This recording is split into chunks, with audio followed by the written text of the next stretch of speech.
Hi, I'm Stephanie with Simply Bound. Thank you so much for being here. In today's tutorial, I'm going to show you how to work the I-cord bind off. We are going to be doing this from live stitches today. It is a great bind off to give just a nice, sleek, smooth, finished edge to any of your projects. All right, let's go ahead and get started. Okay, so this is what an I-cord bind off looks like. It just gives you that nice rolled edge to finish off your work. I love it because it's just smooth and sleek.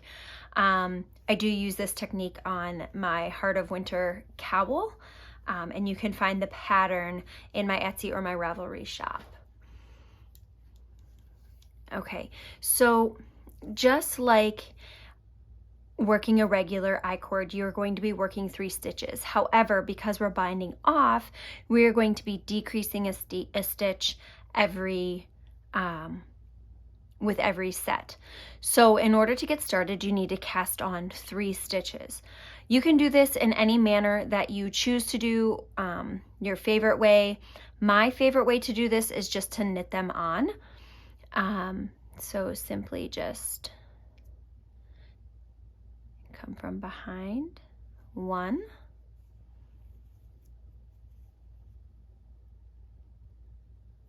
2,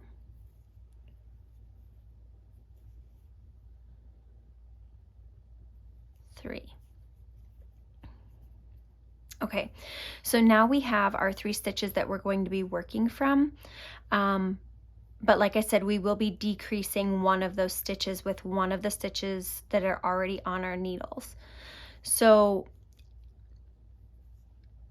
in doing this decrease, you can choose what you would like to do. Just make sure that it is a left-leaning decrease. So you can do a slip-slip knit or a knit 2 together through the back loop. I prefer to do the knit 2 together through the back loop just because it's more, it just feels more seamless to me in the process of working the stitch. So to start, you're going to knit 1, knit 2, and then these next 2 stitches are going to be your decrease. So you're going to knit both of those through the back loop.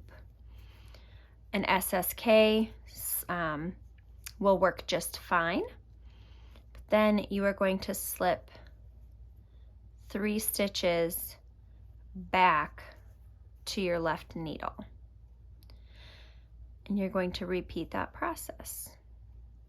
So you're going to knit 1, knit 2, knit 2 together through the back loop. And then pass those 3 stitches back to your left needle once more.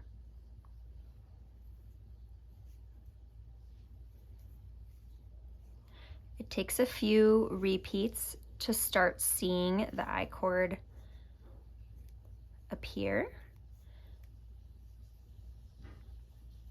But as you go, you can see it starting to go and wrap around right there. So you repeat this process all the way across your work. If you are doing this flat or in the round, the process is the same. You start the same way by casting on the 3 extra stitches, and then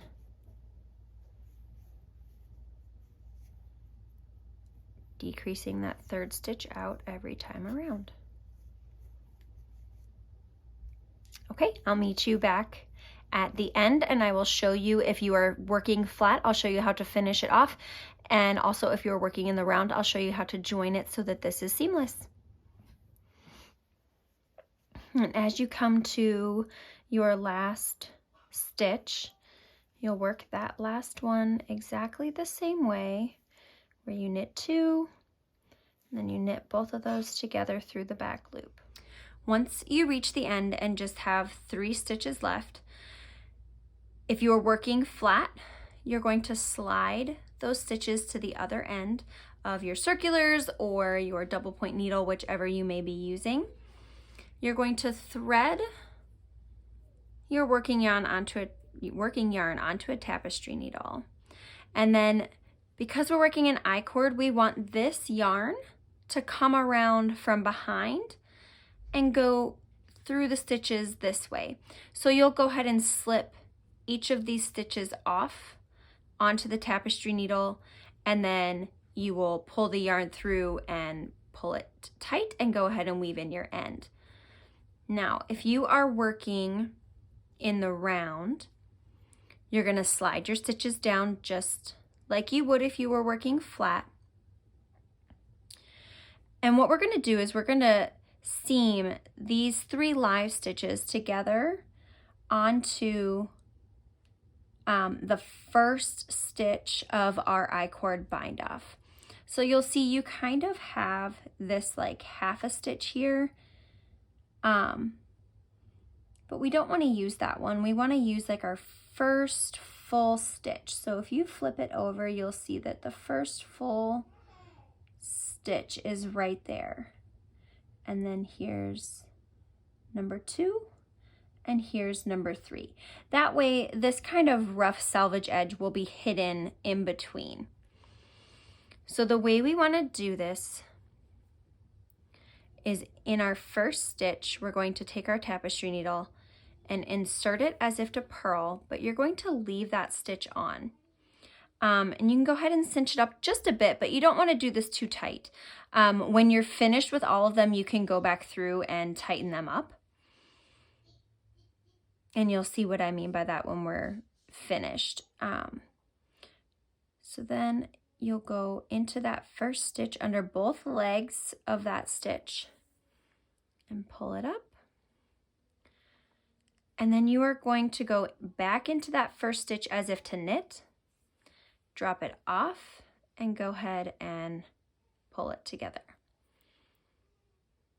Go into the second stitch as if to purl, leave it on, and then come back over here and find that second stitch.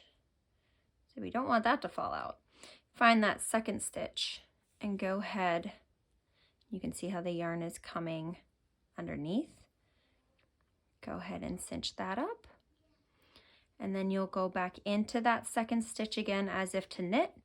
Drop it off your needle. Pull it tight.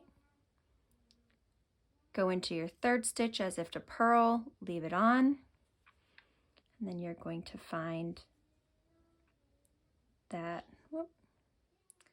this keeps sliding out. I don't want it to slide out. I'm gonna pull it up that way.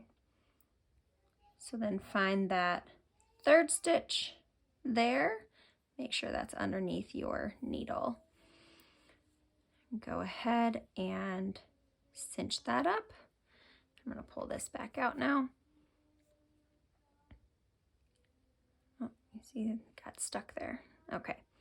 And then you'll go ahead and back into that third stitch as if to knit and drop it off. We can get rid of those needles.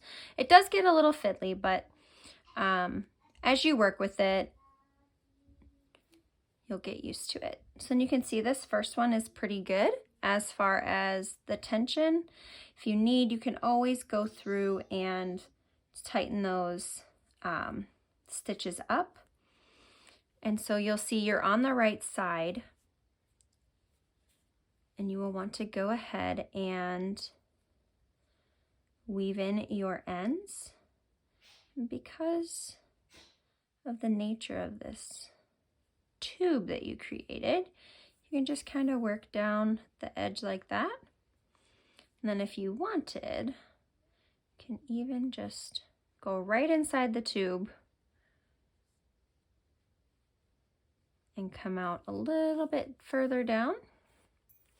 And then when you go ahead and trim that, you just kind of want to pull it out a bit, trim it as close as you can, and then stretch your work back out. And then there you have the I-cord bind off. Thank you for joining today. I hope that that was a helpful tutorial for you to learn the I-cord bind off. Be sure that you're following along here on Instagram and on Facebook at Simply Bound. Until next time.